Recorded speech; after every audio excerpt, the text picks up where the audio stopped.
nchi imefunguka, tumaini bila mashaka, uchumi unaimarika,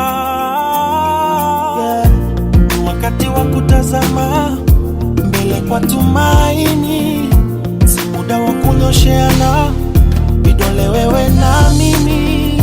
Mwanga tumeuona, nuru tumeiona.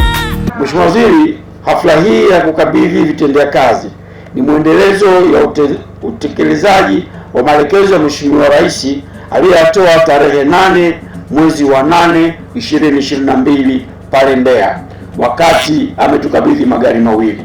Akasema yasiishie hapa, nataka muwe na magari ya kutosha, nataka mchimbe visima nchi nzima. Serikali ya awamu ya 6 iliamua kuinua kilimo cha umwagiliaji kwa kukabidhi vitendea kazi, na leo hii Mheshimiwa Waziri unakuja kushuhudia magari 16, trailers 2 na pikipiki 23 na magari makubwa ya kuchimba visima ambayo yana uwezo wa kuchimba ndani ya ardhi zaidi ya kilomita 1.5. Lengo la mitambo hii ni kutuwezesha kufanya kazi ambayo serikali imetutuma. Mheshimiwa Waziri, thamani ya mitambo yote hiyo 19 ambayo tumeipata na magari ya 16 na pikipiki 25 ni jumla ya bilioni 23.4. Fedha hii zimetolewa na serikali ya awamu ya 6.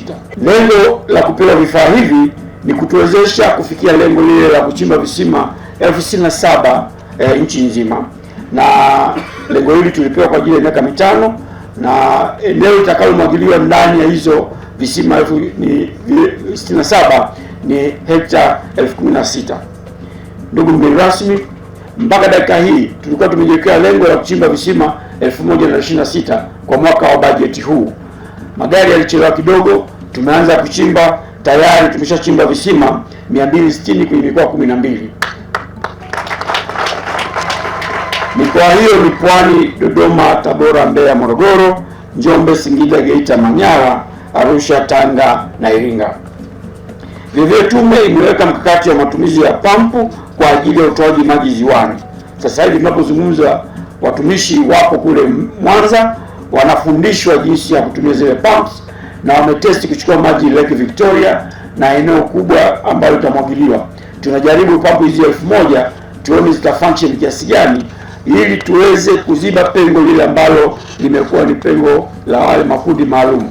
Makundi maalum, Mheshimiwa Waziri, ni vijana na wakina mama. Kwa pampu hizi zitapewa kwenye makundi hayo maalum ili waweze kujipatia kipato katika maisha yao. Kama alivyosema hapa mkurugenzi mkuu wa NERC ndugu yangu Mndorwa, tayari kuna mitambo mingine ambayo ilishaingia nchini yenye uwezo wa kuchimba mpaka mita 450.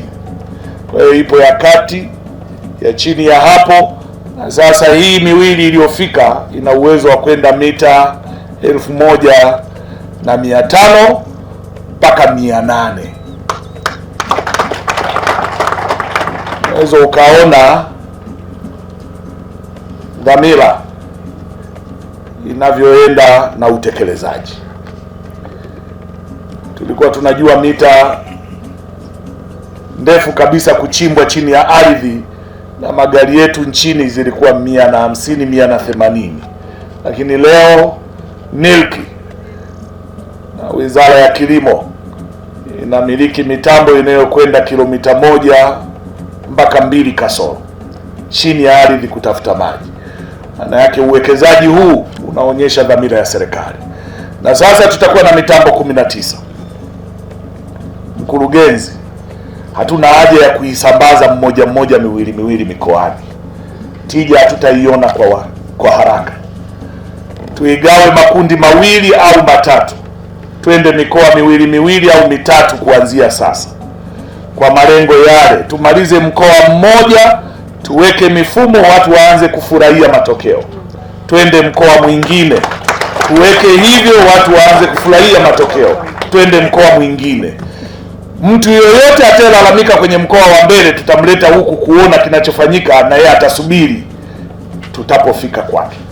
Nimekuwa shuhuda wa kazi kubwa ambayo inafanywa na Tume ya Umwagiliaji kupitia vifaa hivi ambavyo tena leo unaenda kuvikabidhi kwa awamu nyingine. Kwa hiyo visima ni kweli vinachimbwa, watu wanamwagilia, lakini ile miradi mikubwa ya kimkakati ya umwagiliaji tumeona inafika hatua kubwa sana, na iko mingine mabwawa yameshajaa mpaka yanamwagika.